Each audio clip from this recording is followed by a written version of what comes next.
নমস্কার বন্ধুরা, কেমন আছেন সবাই? আশা করি খুব ভালো আছেন। আমিও খুব ভালো আছি। রুমির রান্নাঘরে আপনাদের সবার স্বাগত। অনেক তো চাউমিন খেয়েছেন, চলুন চাউমিন মতন করে ম্যাগিটাকে বানানো যাক। প্রথমে কড়ার মধ্যে দিয়ে দেবো পরিমাণ মতন জল দিয়ে দেবো হচ্ছে ম্যাগি। আমি এখানে 15 টাকা দোকানে ম্যাগির প্যাকেট ইউজ করেছি। দিয়ে দেবো হচ্ছে সামান্য নুন, সামান্য হলুদ আর একটু সামান্য পরিমাণ তেলটা দিলে কি হয়, ম্যাগিগুলো একে অপরের সাথে লেগে যায় না।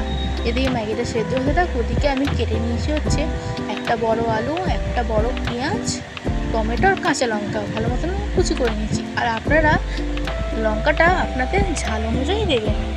এদিকে আমার ম্যাগিটা সেদ্ধ হয়ে গেছে, নামিয়ে নিয়ে ঠান্ডা করে নিয়েছি। এবার কড়ার মধ্যে দিয়ে দেবো হচ্ছে তেল দিয়ে দুখানা ডিম তুলে দিয়ে ভালো করে ডিম দুটোকে আমি ভাজা করে নেবো। নিয়ে ডিমগুলোকে আমি নামিয়ে নেবো। আবারও কড়ার মধ্যে তেল দিয়ে তুলে দেবো হচ্ছে কেটে রাখা আলু দিয়ে সামান্য নুন দিয়ে ভালো করে আমি আলুটাকে একটু ভেজে নেওয়ার পর তুলে দেবো হচ্ছে কেটে রাখা পেঁয়াজ কুচি তুলে দিয়ে ভালো করে আলু আর পেঁয়াজগুলোকে আমি একটু ভাজা করে নেবো।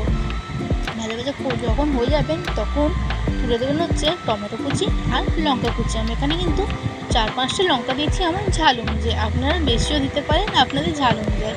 এবার ভালো করে ভাজা হয়ে যাওয়ার পর সবগুলো তুলে দেবো হচ্ছে আমি ওর মধ্যে ভেজে রাখা ডিমটা তুলে দিয়ে আবারও সব কিছুকে একসাথে নাড়াচাড়া করে নিয়ে দিয়ে দেবো হচ্ছে ম্যাগি মশলা। ওই যে দুখানা ম্যাগি বলেছিলাম, ওই দুটো ম্যাগি মশলাই আমি তুলে দিয়েছি। দিয়ে ভালো করে সবগুলোকে নেড়ে নিয়ে দিয়ে দেবো হচ্ছে সেদ্ধ করে রাখা ম্যাগিটা দিয়ে ভালো করে ম্যাগির সাথে সব কিছুকে ওপর নিচ করে নাড়াচাড়া করে ম্যাগিটা একটু ভালো করে ভেজে নেবেন। ভালো করে ভাজা হয়ে গেলেই কিন্তু টেস্টটা ভালো হয়। আর আপনারা কারা এরম ম্যাগি ভাজা করে খেয়েছেন আমায় কিন্তু কমেন্টে নিশ্চয়ই জানাবেন।